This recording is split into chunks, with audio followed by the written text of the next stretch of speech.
Si General Fabian Ver ay isa sa mga pinaghihinalaang utak ng krimen. Ipinatawag din siya ng Agrava Commission at kasama siya ng mga akusadong nilitis ng Sandigang Bayan. Napilitan si Marcos na papagbakasyonin muna si Ver.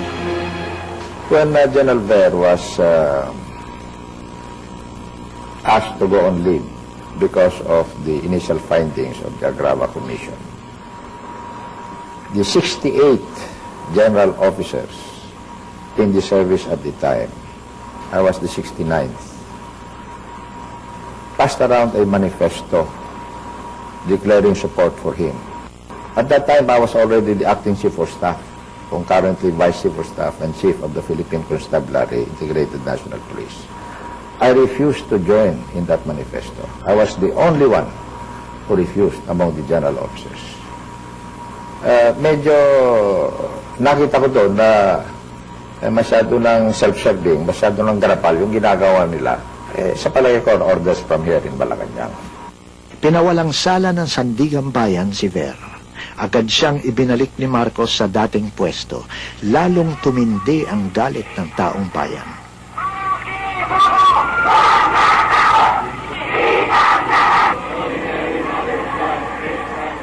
Nawala yung takot ng Pilipino. Nakikita mo naman yung mga tinatawag na confetti revolts sa Makati nung umpisa na.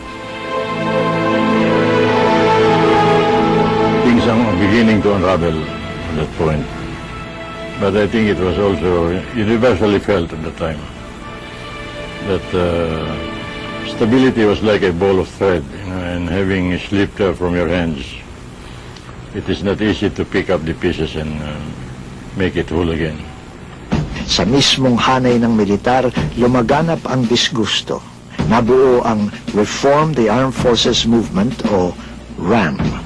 The activities of RAM intensified in 83 primarily because of the assassination of Ninoy Aquino. Soldiers are used to this violence. They're used to it. So the violence per se is not the issue to, I mean, at least from my observation of the military I knew. The issue is how it was done. It was so brazen. And if a government can do that, it deserved to be brought down by force if necessary. Sa mga kilos protesta, nagkasama ang mga aktivistang may iba't ibang ideolohiya at ang iba't ibang sektor ng lipunan, pati na ang malalaking negosyante.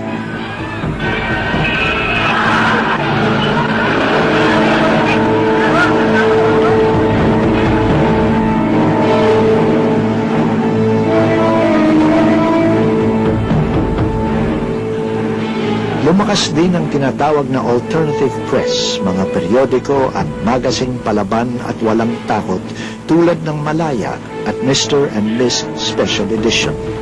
Minaliit ng rehimen ng mga ito at binansagang Mosquito Press. Now, ang Americans, malakas ang pressure nila si Marcos to allow criticism in media. Manyari, ang dami nang bumabatikos kay Reagan at saka si kay Carter at saka yung mga sumusunod sa kanila na bakit niyo sinusuporta itong diktadura.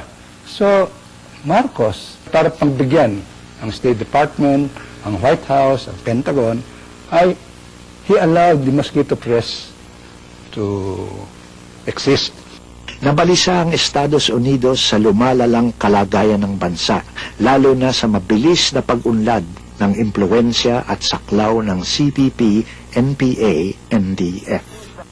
The Americans realized that eventually they had to do away with Marcos because they had their bases here. And they did not want that bases to be isolated. And they did not want the CPP, NPA to get stronger and stronger.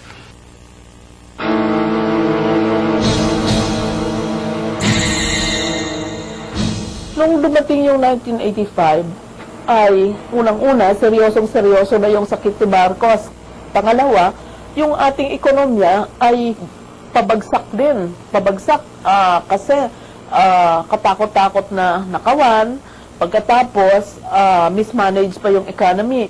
ang paniwala ni Presidente Marcos noon he was under siege internationally from all the Western governments. Gusto niya mag-communicate sa American people through David Brinkley Shaw that he was willing to